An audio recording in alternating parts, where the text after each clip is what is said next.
Hey, how are you? How are you doing? How has your day been? You're welcome once again to some Days That Messed Up podcast.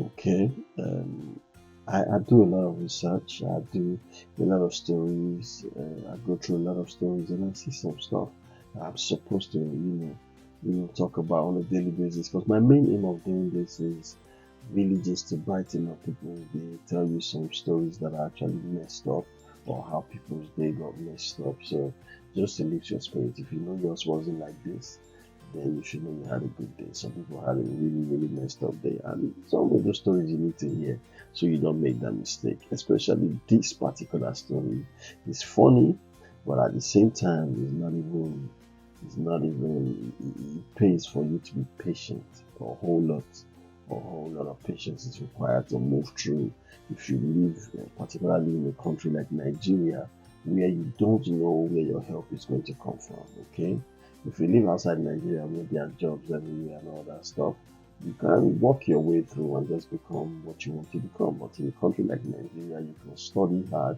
work hard, and still not make money. You might just need one connection to get you there. I mean, don't get me wrong. You need connections all over the world, but in a case like Nigeria, you need connection in most cases to help you pay through, for you to be able to pay your rent, live the life that you want. Pay if you, for those who are married, pay your children's school fees and all that stuff. Now the story is about a boy named Tunde. Tunde is a graduate of Onabisi Onabanjo University. I hope I got that name correctly. And so Tunde happened to be a guy one of the unlucky Nigerians, I would say, who graduated, and over 4 years he's just been surviving. He's been surviving, submitting CVs and all that stuff. He's been getting jobs, but mostly menial jobs and all. He went into business didn't work. After 5 years of being in school, you should know how he would feel at this point, frustrated, dejected, and all. Then finally, on this particular day, it was a Friday night. Tunde got a call. And on Friday evening, about 5 p.m. in the evening, Tunde got a call, and it was one of the places where he had submitted his CV a couple of weeks back. Those kind of situations where you say, well, somebody spoke about it, let me just try. And so Tunde did that. And then Tunde happened to, wake up on Monday morning because the call came in and they said you have been shortlisted for an interview. And the person specifically told him that you are going to be interviewed by our boss directly, which means that there's an 80% chance that you get this job if you do well, during the interview, because your CV is good, And so Tunde was excited, he was happy. On Saturday, he didn't come out. That kind of scenario. You feel like your life is about to change.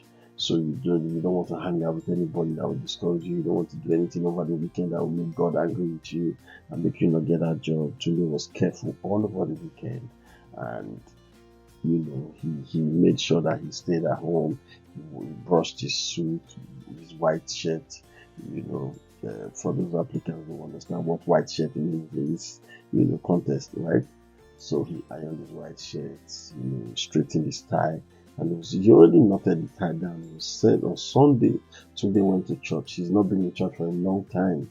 He went to church. He thanked.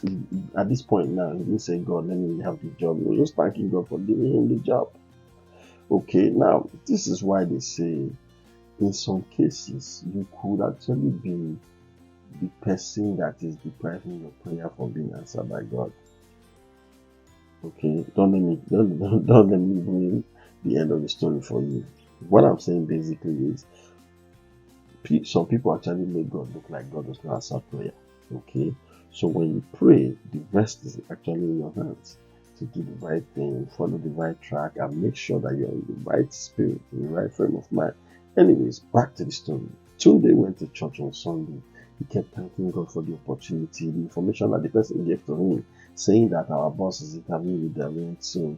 If you do well, 80% chances of you getting the job. I mean, if you do, or if you work on based on percentages, you know that 80% is an assurance. Nobody will give you 100% assurance. Only God can do that.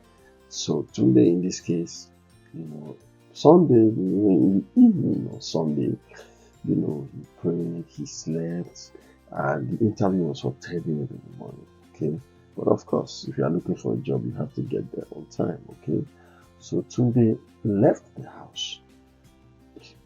You can't go through everything that he did. I am disclosed and blah blah blah blah blah. Anyways, he left the house exactly 7 a.m. in the morning. If you live in Lagos, you should know that if you are going from Surulere to the sorry, I didn't tell you. He lives in Surulere. He lives in Surulere. He lives in Surulere. Now, Tunde woke up at 7 a.m. in the morning.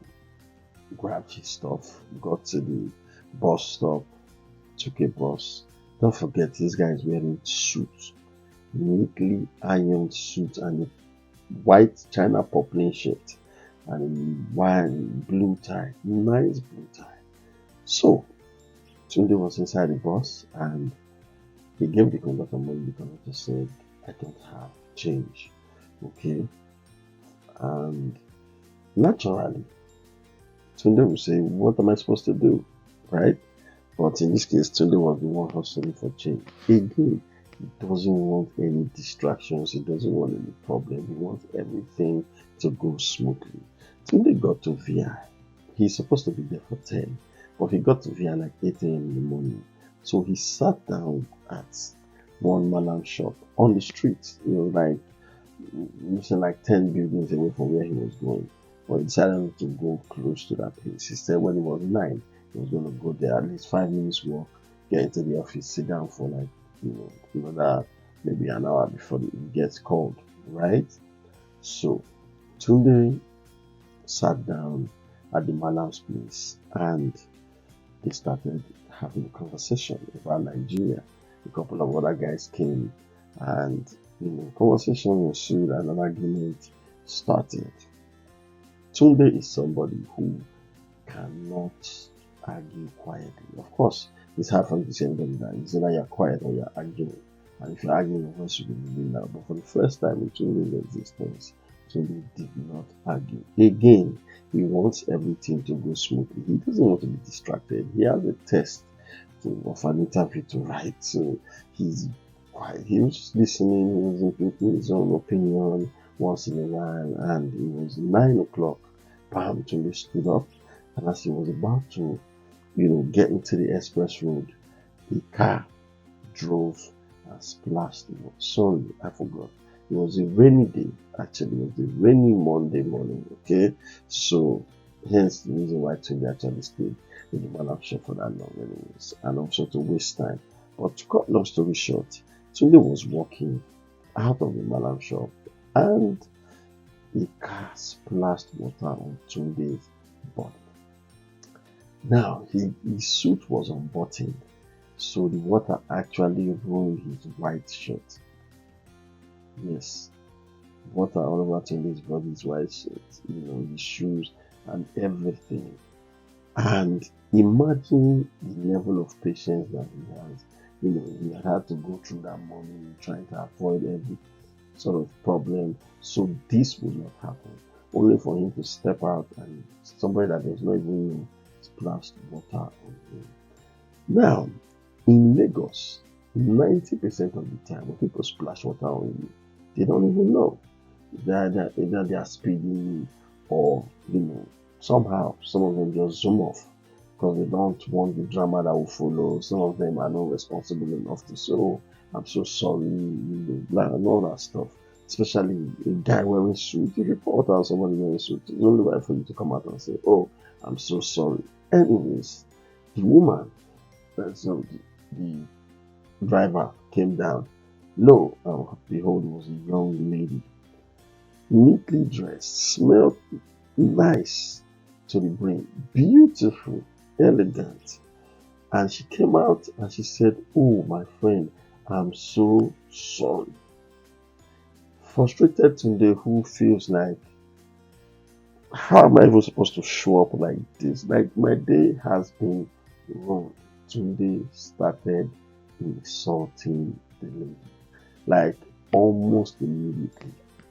Reasonably so. Out of frustration, he started insulting the lady.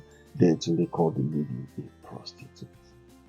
Okay, you are going to know why I stressed on the word prostitute at the end of this story. Okay, but please, my name is Ifewori Boy. My YouTube page is Ifewori Boy TV. Please subscribe and click the notification bell. I just have 2,000 subscribers. What am I saying? I think I see my life. I don't even know how many. But anyways, please subscribe, share this video. God bless you. You will not see shame. God will honor you. Okay, once you subscribe to this video.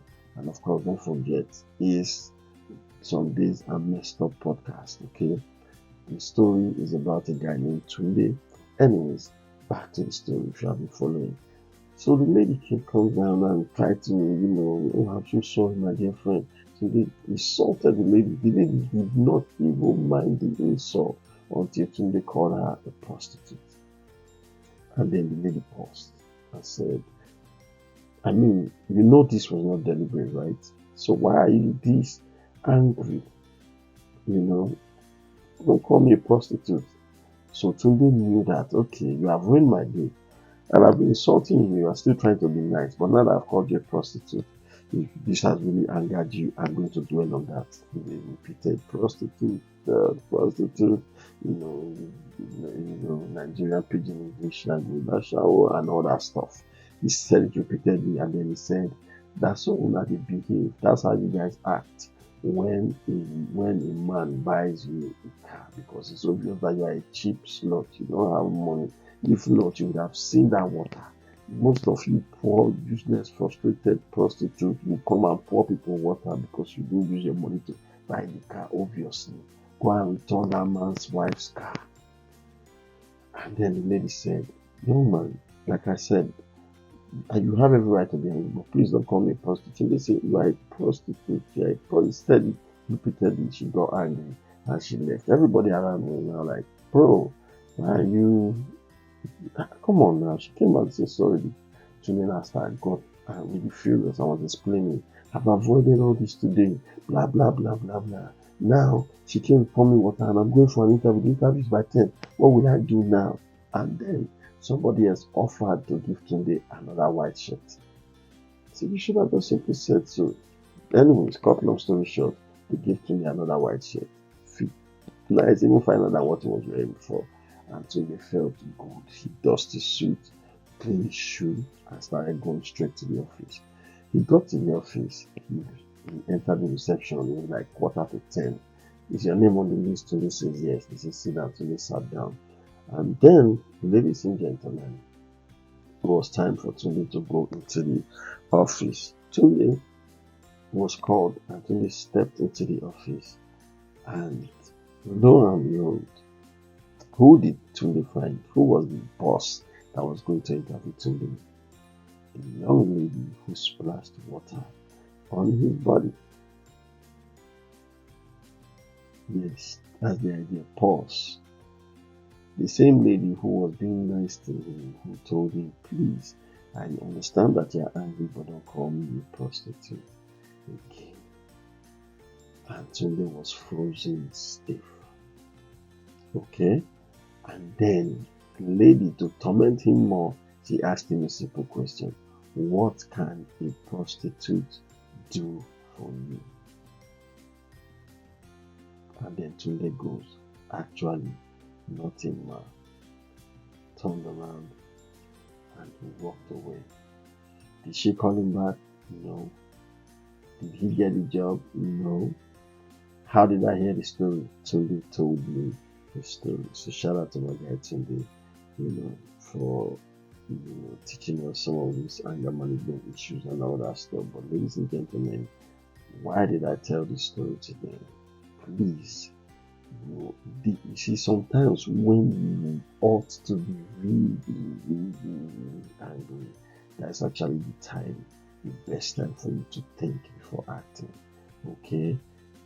Tunde had every right. You can see that it wasn't his fault. He had every right to be angry. Was he supposed to insult the lady? I don't think so. But I also do not blame him for that. But when you go to the extent of calling every lady you see that you think is successful a prostitute just because you assume that nobody can be, successful on their own, then that is a no-no for me. And of course, the lady who was patient enough to let him know you have every right to be angry. But I'm not a prostitute. Tunde dwelt on that and insulted her. And listen, if he had gone home without having a new white shirt to wear, right, it would have been a different conversation now. He would have said, he's one useless lady. He would have still been saying that. But sometimes God will just allow stuff to happen so that you can see the big mistake that you have made. When he told me the story, I asked him, who are you blaming in this whole situation? He said it was him. He said, I blame myself, bro, because the woman gave me a chance to be calm. Okay? She gave me a chance to rant, but she just asked me not to say one word. And that was the word I kept saying because of anger. That's when I should have realized immediately that this lady stopped. This is not typical of a negotiation, okay? For them to splash you water and stop, and this lady stopped. It was the one saying this to me that it was a time for me to have thought it over and just know that there was no need for me to rant any further. But in this case, I let my emotions get the best of me. Ladies and gentlemen, my name is the Feel Worry Boy. This is Some Days I Messed Up podcast. Don't let your emotions get the best of you. I'll see you again. Like I said, some podcasts come Monday, some Tuesday, some Wednesday, some once a week, some 3 times a week. I do podcasts when I feel like it. And at this point, I feel like doing podcasts almost every day. So I guess I'll see you later in the day. Thank you. Bless.